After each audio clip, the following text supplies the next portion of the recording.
नमस्कार बच्चों, मैं प्रोफेसर अंतिमा पांडे। आज हम कक्षा 12वीं की पाठ क्रमांक 13 विशेष अध्ययन हेतु कनुप्रिया इस काव्य का दूसरा भाग देखेंगे। पहले भाग में हम सब ने पढ़ा डॉक्टर श्री धर्मवीर भारती जी का जीवन परिचय और काव्य परिचय और काव्य का पहला काव्य सेतु में। इस काव्य को हम सब ने पढ़ा। तो आगे बच्चों हम आगे का काव्य जो है उसे पढ़ना प्रारंभ करते हैं। ध्यान दीजिएगा बच्चों। अमंगल छाया। सेतु में के बाद जो काव्य है वो है अमंगल छाया। घाट से आते हुए कदम्ब के नीचे खड़े कनु को ध्यान मग्न देख देवता समझ प्रणाम करने। जिस राह से तू लौटती थी बावरी, आज उस राह से न लौट। उजड़े हुए कुंज, रौंदी हुई लताएं, आकाश पर छाई हुई धूल, क्या तुझे यह नहीं बता रही कि आज उस राह से कृष्ण की 18 अक्षौहिणी सेनाएं युद्ध में भाग लेने जा रही हैं। आज उस पथ से अलग हटकर खड़ी हो बाबरी, लता कुंज की ओट छिपा ले अपने आहत प्यार को। आज इस गांव से अक्षौहिणी सेनाएं यानी जो चतुरंगी सेनाएं यानी जिसमें पैदल चलने वाले घोड़ा, हाथी और रथ वाले सैनिक होते हैं, उसे अक्षौहिणी यानी चतुरंगी सेनाएं कहते हैं। द्वारिका की युद्धोन्मत्त सेनाएं गुजर रही हैं। मान लिया कि कनु तेरा सर्वाधिक अपना है। मान लिया कि तू उसके रोम रोम से परिचित है। मान लिया कि ये अगणित सैनिक एक एक उसके हैं। पर जान न रख कि ये तुझे बिल्कुल नहीं जानते। पथ से हट जा बावरी। यह आम्र वृक्ष की डाल उनकी विशेष प्रिय थी। तेरे न आने पर सारी शाम इस पर टिक उन्होंने बंशी के बार बार तेरा नाम भरकर तुझे टेरा था। आज यह आम की डाल सदा सदा के लिए काट दी जाएगी, क्योंकि कृष्ण के सेनापतियों के वायु वेगगामी रथों की गगनचुंबी ध्वजाओं में यह नीची डाल अटकती है और यह पथ के किनारे खड़ा छायादार पावन अशोक वृक्ष आज खंड खंड हो जाएगा तो क्या। यदि ग्रामवासी सेनाओं के स्वागत में तोरण नहीं सजाते तो क्या सारा ग्राम नहीं उजाड़ दिया जाएगा। दुख क्यों करती है पगली, क्या हुआ जो कनु के ये वर्तमान अपने तेरे उन तन्मय क्षणों की कथा से अनभिज्ञ है। उदास क्यों होती है ना समझ कि इस भीड़ भाड़ में तू और तेरा प्यार नितांत अपरिचित छूट गए हैं। गर्व कर बाबरी, कौन है जिसके महान प्रिय की 18 अक्षौहिणी सेनाएं हो। बच्चों हम आगे अमंगल छाया इस काव्य का भावार्थ देख लेते हैं। इस सर्ग में राधा के 2 रूप दिखाई देते हैं। राधा के अचेतन मन में बैठी राधा और कृष्ण तथा चेतनावस्था में स्थित राधा और कृष्ण। यहाँ अचेतन मन में बैठी राधा चेतनावस्था में स्थित राधा को संबोधित करती है। यानी कवि बता रहे हैं कि यहाँ पर इस सर्ग में राधा के 2 रूप दिखाई दिए गए हैं। एक जो है कृष्ण के रूप में और एक राधा के रूप में। तो एक राधा जो है जो चेतनावस्था में है वह अचेतन मन में बैठी है, और एक राधा जो है वो चेतनावस्था में है और एक अचेतन मन में है। तो वह जो चेतनावस्था में स्थित राधा है वह राधा को संबोधित करती है। वो कहती है कि हे राधा, घाट के ऊपर आते समय कदम्ब के नीचे, कदम्ब यानी एक पेड़ होता है जिसमें फल लगते हैं, तो कहते हैं कदम्ब के नीचे खड़े कनु, कनु यानी कृष्ण, कहती है कि वो उसे कनु को देवता समझो और उन्हें प्रणाम कर लो। प्रणाम करने के फिर जिस रास्ते आती थी तू हमेशा, हे बावरी उस रास्ते पर अब मत आ, यानी हे पगली अब उस रास्ते पर मत आ, क्योंकि वहाँ पे क्या ये उजड़े कुंज, यानी जो वहाँ पर उजड़े हुए कुंज हैं, जो लताएं हैं, आकाश में उठे हुए धूल के बगुले तुम्हें नहीं बता रहे हैं कि जिस राह से तुम आती थी उस रास्ते से महाभारत के युद्ध में भाग लेने वाले श्री कृष्ण की 18 अक्षौहिणी सेनाएं जाने वाली हैं। ऐसा जो है एक राधा दूसरी राधा से कह रही है कि तुमने उस रास्ते को नहीं देखा कि वहाँ पे जो उजड़े हुए कुंज हैं, रौंदी हुई लताएं हैं और जो इतने धूल उठ रहे हैं, क्या तुम्हें उसको देखकर ऐसा नहीं लगता है कि वहाँ पर कृष्ण की अक्षौहिणी जो सेनाएं हैं उसी रास्ते से वो गुजरने वाली है, ऐसा बता रहे हैं कवि। आगे है वो कहती हैं कि आज तू पथ से दूर हट जा, यानी एक राधा जो है वो दूसरे राधा से कहती है कि आज उस पथ से दूर हट जा, उस लता कुंज की ओट में जिस कनु के कारण तेरा प्रेम व्यथित और दुखी हुआ है उसे छुपा ले, क्योंकि युद्ध के लिए इसी पथ से द्वारिका की उन्मत्त सेनाएं जा रही हैं। जो एक राधा जो है वह दूसरे राधा से कहती है कि आज तू उस रास्ते पर मत जा, पथ यानी रास्ता, उस पथ से दूर हट जा, यानी उस रास्ते पे जाने की ज़रूरत नहीं, वहाँ से दूर हट जा, क्योंकि आज उस रास्ते पर जो द्वारिका के उन्मत्त सेनाएं हैं वो युद्ध के लिए उसी पथ से जाने वाली हैं, क्योंकि उस लता कुंज की ओट पे, ओट यानी आड़ में, जिस लता कुंज की आड़ में तू जिस कनु के कारण यानी कृष्ण के कारण तेरा प्रेम जो है वो व्यथित और दुखी हुआ है, उससे आज जो है द्वारिका के सेनाएं जाने वाली है, तो इसलिए तू हे राधा उस रास्ते पर मत जा, ऐसा एक राधा जो है वो दूसरे राधा से संबोधित करते हुए कह रही है। हे राधा मैं मानती हूँ कि कनु सबसे अधिक तुम्हारा है, तुम उसके संपूर्ण व्यक्तित्व से परिचित हो, ये सारे सैनिक कनु के हैं, लेकिन ये तुम्हें नहीं जानते, यहाँ तक कि कनु भी इस समय तुमसे अनभिज्ञ हो गए हैं। यहीं पर तुम्हारे न आने पर सारी शाम आम के डाल का सहारा लिए कनु बंशी बजा बजा कर तुम्हें पुकारा करते थे।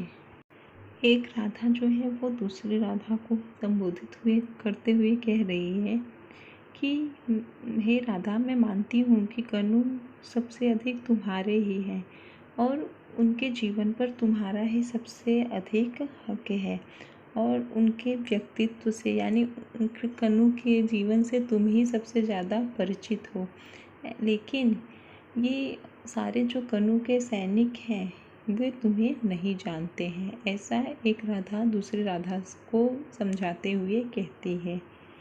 क्योंकि यहाँ तक कि जो कनु है यानी कृष्ण है वो इस समय तुमसे भी अनभिज्ञ है, अनभिज्ञ यानी अनजान है, क्योंकि इस समय उनके ऊपर सिर्फ महाभारत के युद्ध का ही है, उनको सिर्फ इस समय युद्ध भूमि ही दिखाई दे रहा है, उसके अलावा और कुछ भी नहीं दिखाई दे रहे हैं।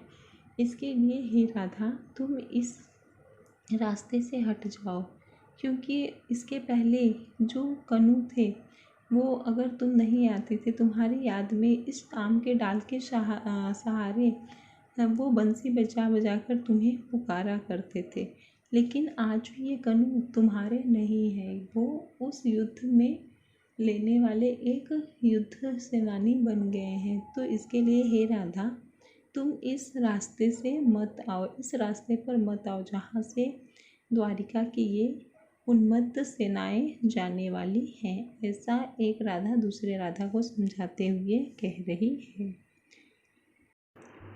आज वह आम की डाल काट दी जाएगी। कारण यह है कि कृष्ण के सेनापतियों के तेज गति वाले रथों की ऊंची पताकाओं में यह डाल उलझती है, अटकती हैं। यही नहीं, पथ के किनारे खड़ा यह पवित्र अशोक पेड़ खंड खंड नहीं किया गया तो आश्चर्य नहीं होना चाहिए, क्योंकि अब यह युद्ध इतना प्रलयंकारी बन चुका है कि सेना के स्वागत में यदि ग्रामवासी तोरण नहीं सजाएंगे तो कदाचित यह ग्राम भी उजाड़ दिया जाएगा। हे कनुप्रिया, कनु के साथ तुमने व्यतीत किए हुए तन्मयता के गहरे क्षणों को कनु भूल चुके हैं।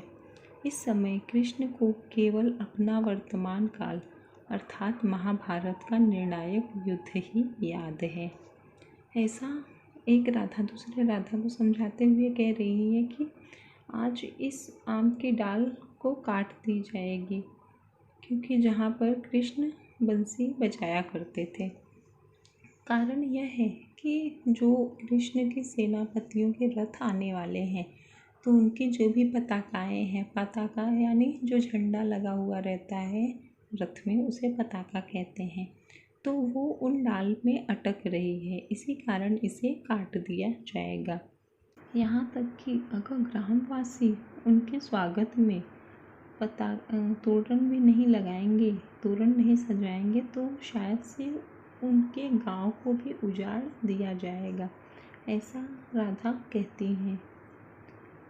फिर आगे कह रही है कि हे कनु प्रिया, कनु के साथ यानी हे राधा, तुमने कृष्ण के साथ जो भी समय व्यतीत किए हैं उन क्षणों को कनु भूल चुका है, यानी कृष्ण को वो सब पल अब याद नहीं है। उन्हें सिर्फ याद है वर्तमान का वो महाभारत, यानी जिसके निर्णायक युद्ध ही याद है, जिसके वो एक निर्णायक बन चुके हैं। इसीलिए हे राधा, तो कनु को याद करने में या उसके याद में दुखी होने से तुम्हारा समय ही व्यर्थ होगा, क्योंकि इस समय कनु को कुछ भी याद नहीं है सिर्फ महाभारत के अलावा। हे कनुप्रिया, आज यदि कृष्ण युद्ध की इस हड़बड़ाहट में तुम और तुम्हारे प्यार से अपरिचित होकर तुमसे दूर चले गए हैं तो तुम्हें उदास नहीं होना चाहिए। हे राधे, तुम्हें तो गर्व होना चाहिए, क्योंकि किसके महान प्रेमी के पास 18 अक्षौणी सेनाएं हैं, वह केवल तुम हो।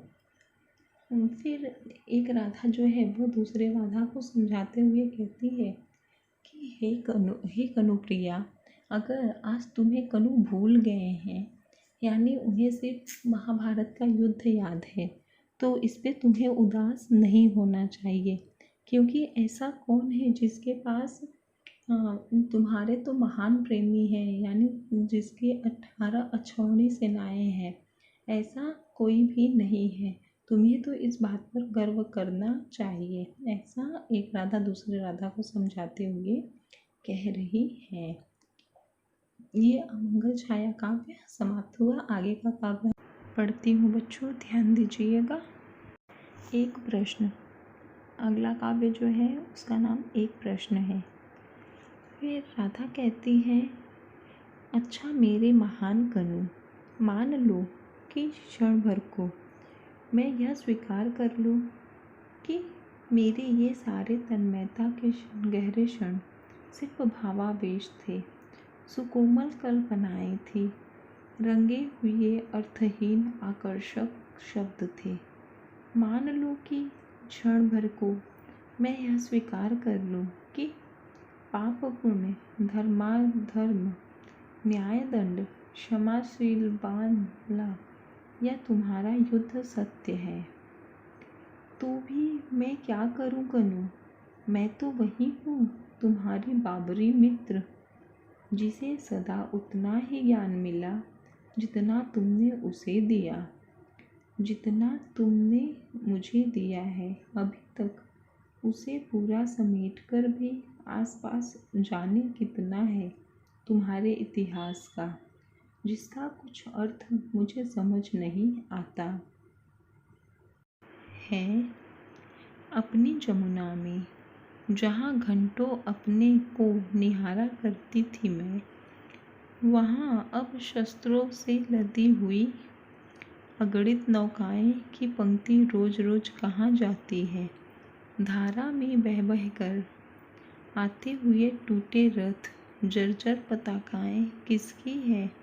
हारी हुई सेनाएं, जीती हुई सेनाएं, नभ को कबाते हुए युद्ध घोष, क्रंदन स्वर, भागे हुए सैनिक से सुनी हुई अकल्पनीय अमानुषिक घटनाएं युद्ध की, क्या ये सब सार्थक है।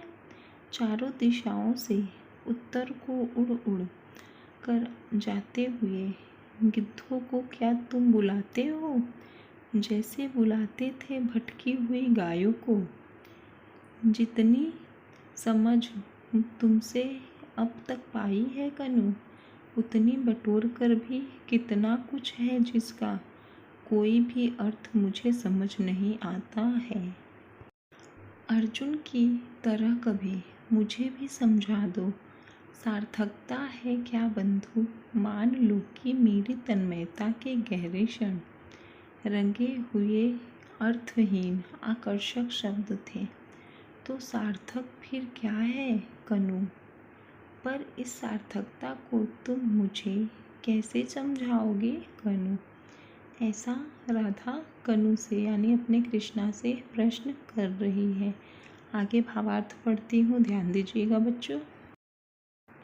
राधा कृष्ण को संबोधित करती हैं, मेरे महान कनु, अच्छा मान भी लो एक क्षण के लिए, मैं यह स्वीकार कर लूँ कि तुम्हें लेकर जो कुछ मैंने सोचा जिया, वे सब मेरी तन्मयता के गहरे क्षण थे। तुम मेरे इस क्षणों को भावावेश कहोगे, मेरी कोमल कल्पनाएं कहोगे। तुम्हारी दृष्टि से मेरी तन्मयता के गहरे क्षणों को व्यक्त करने वाले वे शब्द निरर्थक थे, परंतु आकर्षक शब्द हैं। मान लो एक क्षण के लिए मैं यह स्वीकार कर लूँ कि महाभारत का यह युद्ध पाप पुण्य, धर्म अधर्म, न्याय दंड, क्षमाशील के बीच का युद्ध था। इसलिए इस युद्ध का होना इस युग का जीवित सत्य था, जिसके नायक तुम थे। फिर भी कनु, मैं तुम्हारे इस नायकत्व से परिचित नहीं हूँ। मैं तो वही तुम्हारी बावरी सखी हूँ, मित्र हूँ। तुमने मुझे जितना ज्ञान उपदेश दिया, मैंने उतना ही ज्ञान पाया है। मैंने सदैव तुमसे स्नेहासिक्त ज्ञान ही पाया है। ऐसा राधा जो है वह कनु से यानी अपने कृष्णा से प्रश्न करते हुए कह रही है कि इसमें जो भी है न्याय दंड पाप पुण्य क्षमाशील धर्म अधर्म, उस सब के बारे में मैं कुछ भी नहीं जानती हूँ। वह जो है वह सत्य है, लेकिन मैं तो सिर्फ जितना तुमने मुझे उपदेश दिया है मैं तो उतना ही ज्ञान जानती हूँ। तो आगे ये जो है उसका मुझे और भी ज्ञान दो, क्योंकि मैं इसे जानना चाहती हूँ। ऐसा जो है राधा अपने कृष्ण से प्रश्न करते हुए पूछती है। आगे का है वो पढ़ती हूँ, भावार्थ ध्यान दीजिएगा बच्चों। प्रेम और साख्य भाव को तुमने जितना मुझे दिया, वह पूरा का पूरा समेट कर सजोक भी मैं तुम्हारे उन उदात्त और महान कार्यों को समझ नहीं पाई हूँ। उनके प्रयोजन का बोध मैं कभी नहीं कर पाई हूँ, क्योंकि मैंने तुम्हें सदैव तन्मयता के गहरे क्षणों में जिया है।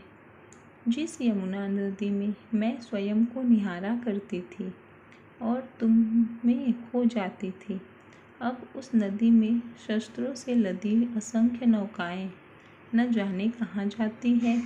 उस नदी की धारा में बहकर आने वाले टूटे रथ और फटी पताकाएं किसकी है हे कनु? महाभारत का वह युद्ध जिसका कर्णधार तुम स्वयं को समझते हो, वह कुरुक्षेत्र जहाँ एक पक्ष की सेनाएं हारी, दूसरे पक्ष की सेनाएं जीती, जहाँ गगनभेदी युद्ध घोष होता रहा, जहाँ क्रंदन स्वर गूंजता रहा, जहाँ अमानवीय और क्रूर घटनाएं घटित हुई और उन घटनाओं से पलायन किए हुए सैनिक बताते रहे। क्या यह सब सार्थक है कनु? ये गिद्ध जो चारों दिशाओं से उड़ उड़कर उत्तर दिशा की ओर जाते हैं, क्या उनको तुम बुलाते हो जैसी भटकी गायों को बुलाते थे? राधा कृष्ण से प्रश्न करते हुए कहती है कि मैंने तो तुम्हें एकदम तन्मयता से चाहा। तन्मयता यानी एकदम तल्लीनता से, एकदम जिसमें लीन हो जाना। लेकिन तुम तो इस युद्ध के महानायक हो, इस कुरुक्षेत्र का खुद को तुम कर्णधार समझते हो, तो क्या ये सार्थक है? इस तरह से कनुप्रिया यानी कृष्ण की राधा जो है वो कृष्ण से प्रश्न करती है कि जिस यमुना नदी में इसके पहले मैं स्वयं को निहारा करती थी और तुम्हारे प्रेम में लीन हो जाया करती थी, लेकिन आज उस यमुना नदी पर बहुत सारी नौकाएं यानी नाव जो है वह शस्त्र से यानी औजारों से, अस्त्र शस्त्र से लदी हुई कहीं जा रही है और बहुत सारे रथ जो है वो टूटे रथ जो है उसमें बह रहे हैं और बहुत सारी फटी हुई पताकाएं भी उसमें बह रही हैं। तो क्या यह सब घटनाएं जो घटित हो रही है, उन घटनाओं से जो बहुत सारे सैनिक हैं पलायन कर रहे हैं यानी भाग रहे हैं, तो क्या ये सब तुम्हारे ही किए हुए हैं? और जो क्या ये सब सार्थक है कनु? और आगे प्रश्न कर रही है कि ये जो गिद्ध उड़ते हुए उत्तर दिशा की ओर जा रहे हैं, तो क्या कनु ये तुमने ही जिस तरह से गायों को तुम अपनी ओर बुलाते थे, क्या उसी तरह से तुम उन गिद्धों को भी अपनी ओर बुला रहे हो? ऐसा कनु की प्रिया जो है यानी राधा जो है वो अपने कृष्णा से प्रश्न करते हुए पूछ रही है। आगे फिर कहती हैं, हे कनु, मैं जो कुछ समझ पा रही हूँ उतनी ही समझ मैंने तुमसे पाई है। उस समझ को बटोर कर भी मैं यह जान गई हूँ कि और भी बहुत कुछ है तुम्हारे पास जिसका कोई भी अर्थ मैं समझ नहीं पाई हूँ। मेरी तन्मयता के गहरे क्षणों में मैंने उनको अनुभूत ही नहीं किया है। हे कनु, जिस तरह तुमने कुरुक्षेत्र के युद्ध मैदान पर अर्जुन को युद्ध का प्रयोजन समझाया, युद्ध की सार्थकता का पाठ पढ़ाया, वैसे मुझे भी युद्ध की सार्थकता समझाओ। यदि मेरी तन्मयता के गहरे क्षण तुम्हारी दृष्टि से अर्थहीन परंतु आकर्षक थे, तो तुम्हारी दृष्टि से सार्थक क्या है? ऐसा कनु की प्रिया जो है राधा वो कनु से प्रश्न करते हुए कह रही है कि हे कनु, अगर मैं ना समझ हूँ, मुझे समझ नहीं आ रहा है कि ये युद्ध जो कुरुक्षेत्र का युद्ध है, युद्ध भूमि उसमें क्या हो रहा है, तो मैंने जो तन्मयता में यानी मैंने तुम्हारे प्रेम में तल्लीन होकर जो कुछ भी समझा, उसके अलावा और बहुत सारी बातें हैं जो मेरी समझ में नहीं आ रही है। तो हे कनु, तुम मुझे उन सारी बातों को समझाओ। फिर राधा कहते हैं, जिस तरह से तुमने अर्जुन को उपदेश दिया था यानी ये युद्ध के का प्रयोजन क्या है, युद्ध की सार्थकता का पाठ पढ़ाया था, उसी तरह से तुम भी मुझे समझाओ। इस तरह से राधा जो है कनु से प्रश्न करते हुए कह रही है कि अगर तुम्हारी दृष्टि से मेरा जो प्रेम था वो आकर्षक था, अर्थहीन था लेकिन परंतु आकर्षक था, तो तुम्हारी दृष्टि से फिर सार्थक क्या यानी सही क्या है, तुम मुझे ये सब समझाओ। ऐसा राधा जो है वो कृष्ण से कह रही हैं। ये एक प्रश्न जो काव्य है यह समाप्त हुआ। आगे का काव्य है वो पढ़ती हूँ, ध्यान दीजिएगा बच्चों। शब्द अर्थहीन। शब्द शब्द शब्द मेरे लिए सब अर्थहीन हैं।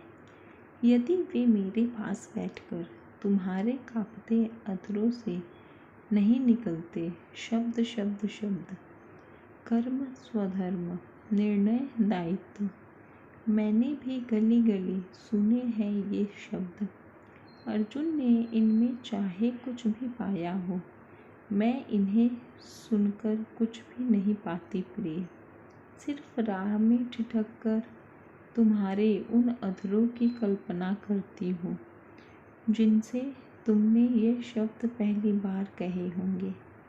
मैं कल्पना करती हूँ कि अर्जुन की जगह मैं हूँ और मेरे मन में मोह उत्पन्न हो गया है और मैं नहीं जानती कि युद्ध कौन सा है और मैं किसके पक्ष में हूँ और समस्या क्या है और लड़ाई की बात की है।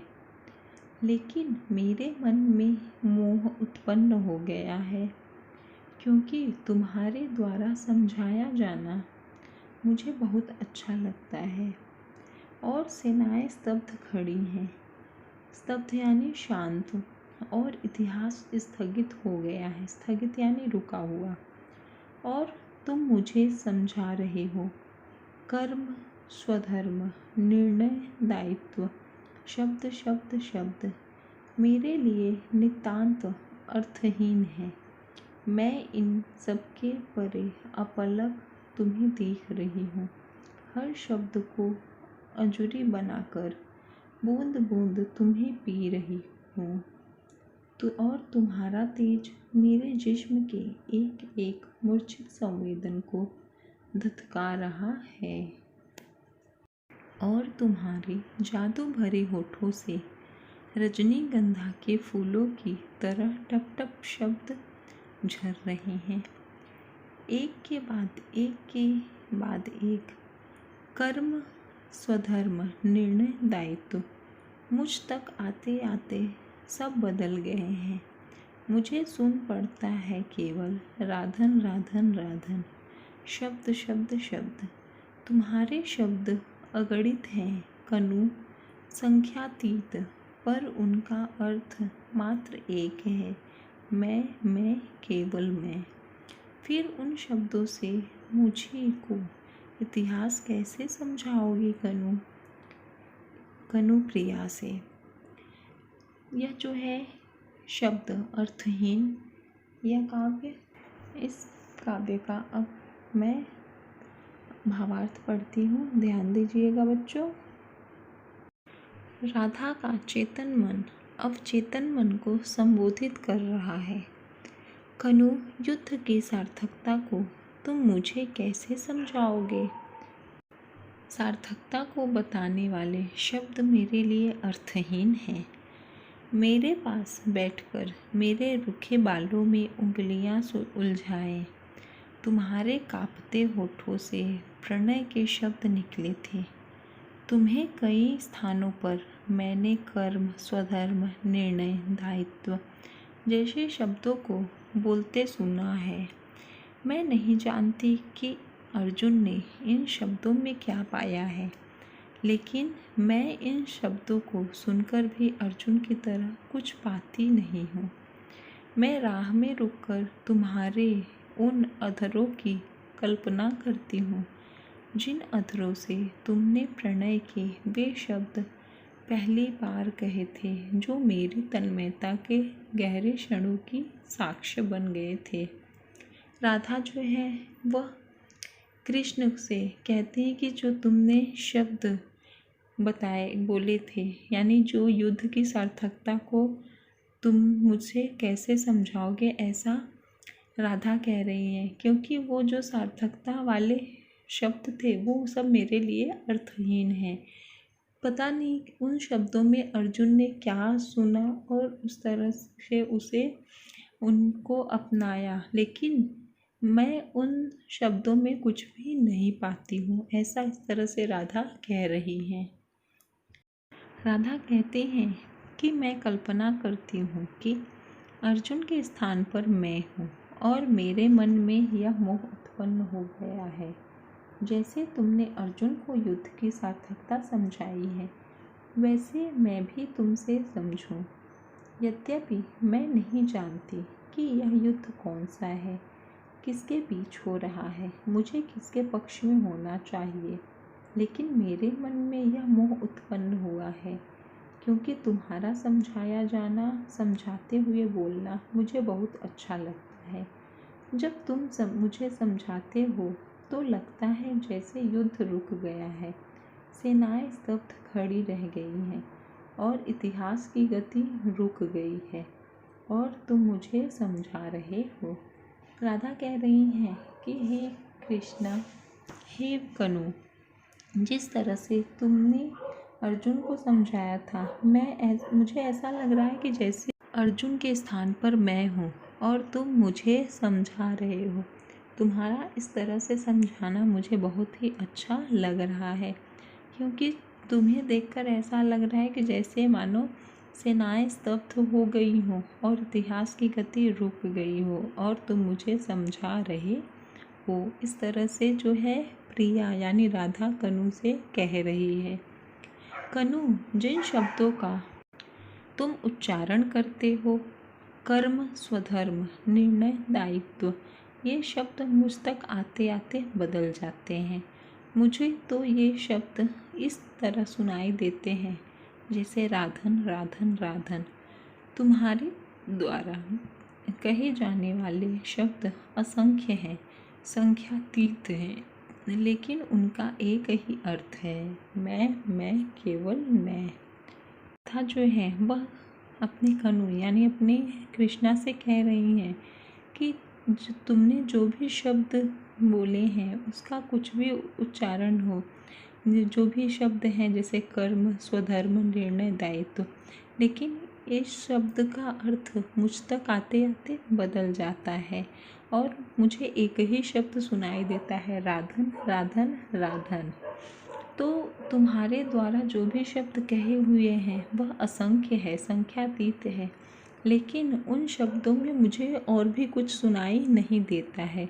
सिर्फ मुझे यही सुनाई देता है कि उस शब्द का अर्थ में केवल मैं ही केवल हूँ, ऐसा राधा बता रही हैं। अब बताओ तो कनु, इस शब्दों से तुम मुझे इतिहास कैसे समझाओगे?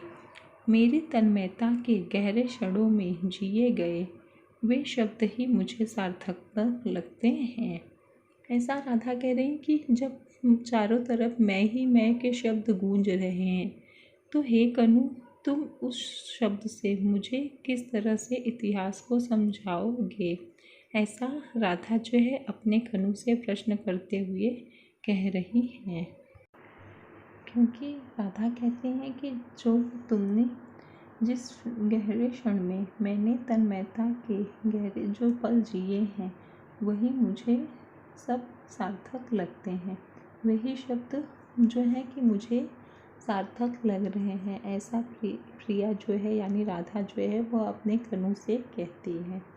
यह काव्य कनु प्रिया जो है बच्चों, यह काव्य जो है वह समाप्त हुआ। इस काव्य में महाभारत युद्ध का जो उस समय स्थिति था उस बारे में राधा के मन में जो भी विचार उत्पन्न हो रहे थे कृष्ण के प्रति, उन सब भावों को श्री धर्मवीर भारती जी ने इस काव्य कनु प्रिया के माध्यम से हम सबके सामने व्यक्त किया है। बच्चों, यह कनु प्रिया काव्य समाप्त हुआ। अब हम अगले वीडियो में मिलेंगे। धन्यवाद बच्चों, स्वस्थ रहे, अपना ध्यान रखें।